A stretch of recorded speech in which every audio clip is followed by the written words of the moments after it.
Loro, telu.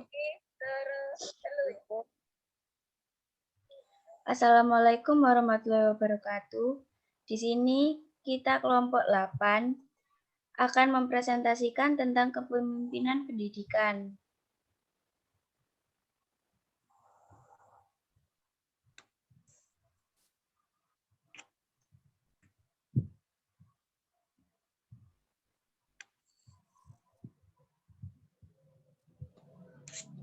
Pengertian kepemimpinan pendidikan. Menurut Dirawat dan kawan-kawan, kepemimpinan pendidikan adalah sebagai suatu kemampuan dan proses mempengaruhi, mengkoordinir, dan menggerakkan orang-orang lain yang ada hubungannya dengan pengembangan ilmu pendidikan dan pelaksanaan pendidikan dan pengajaran agar tercapai tujuan secara efektif dan efisien.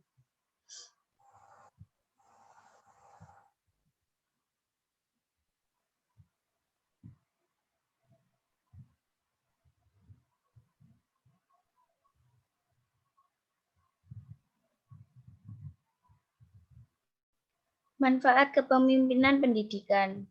Menurut Usman Effendi, manfaat kepemimpinan ialah memandu, menuntun, membimbing, membangun, memberi motivasi kerja, mengarahkan organisasi, menjalin jaringan komunikasi yang baik, memberikan pengawasan yang efisien, dan membawa para pengikutnya kepada sasaran yang ingin dicapai sesuai dengan target dan perencanaan.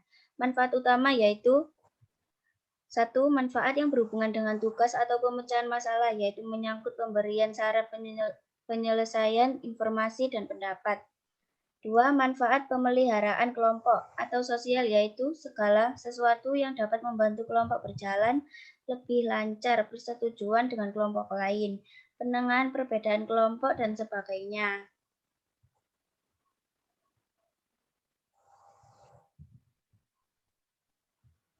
Teori kepemimpinan pendidikan. Teori kepemimpinan sifat. Kate Davis merumuskan 4 sifat umum yang berpengaruh terhadap keberhasilan kepemimpinan dan keluasan hubungan sosial. 3. Motivasi diri dan dorongan berprestasi. 4. Sikap hubungan kemanusiaan.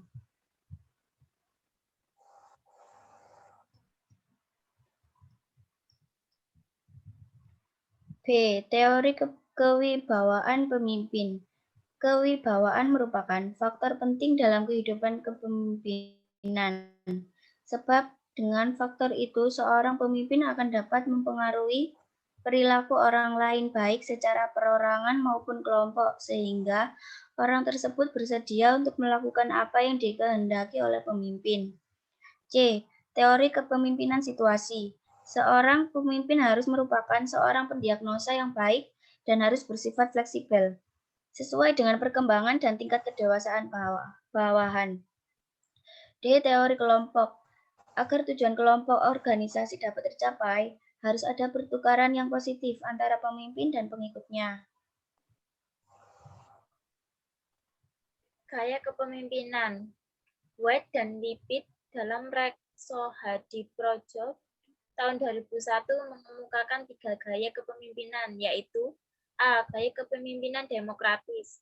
Kepemimpinan demokratis ditandai dengan adanya suatu struktur yang pengembangannya menggunakan pendekatan pengambilan keputusan yang kooperatif, yang artinya atasan menolak segala bentuk persaingan dan atasan dapat bekerja sama dengan karyawan dalam mengambil keputusan. Penerapan gaya kepemimpinan demokratis ini dapat mempererat hubungan antar atasan dan bawahan, tumbuhnya rasa saling memiliki dan terbinanya moral yang tinggi. B. Gaya kepemimpinan otoriter.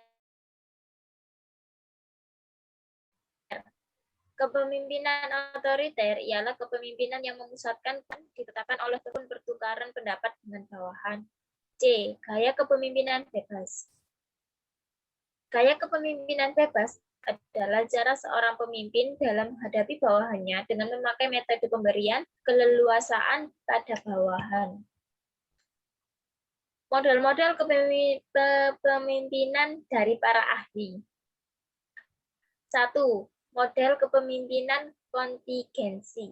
Model kontingensi diciptakan oleh Fiedler. Model ini menjelaskan bahwa pemimpin akan berhasil menjalankan kepemimpinannya apabila menerapkan gaya kepemimpinan yang berbeda dalam menghadapi situasi yang berbeda. Terdapat 3 situasi yang berpengaruh terhadap efektivitas kepemimpinan, yaitu A. Hubungan antara pemimpin dan anggota merupakan variabel yang sangat kritis dalam menentukan situasi yang menguntungkan.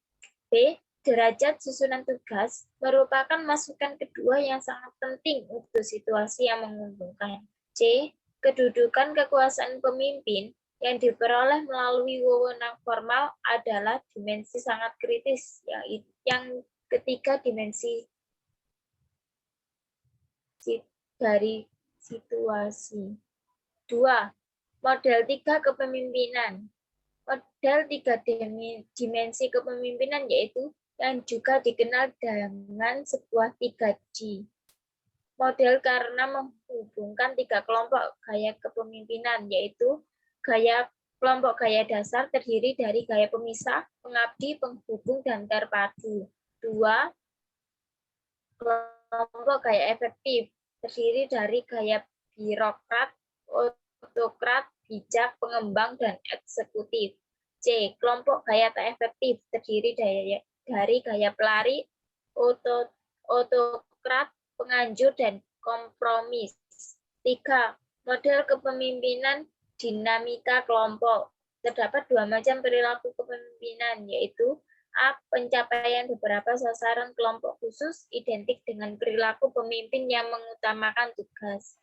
B. Pemeliharaan dan penguatan kelompok itu sendiri identik dengan perilaku pemimpin yang mengutamakan hubungan antar orang. 4. Model kepemimpinan situasional. Dalam model ini, berdasarkan pendekatan situasional, tiada satu jalan terbaik untuk mempengaruhi seseorang atau tiada satu jalan terbaik untuk memimpin.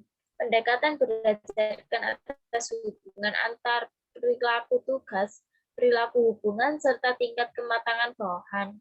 Kepemimpinan situasional berdasarkan saling pengaruh antara 1. Sejumlah penduduk, petunjuk, dan pengarahan yang memimpin berikan. 2. Sejumlah pendukungan emosional yang pemimpin berikan. 3. Tingkat kematangan yang ditunjukkan oleh bawahan dalam melaksanakan tugas khusus, fungsi, atau sasaran. Sekian dari kelompok kami. Apabila ada salah kata, mohon dimaafkan. Assalamualaikum warahmatullahi wabarakatuh.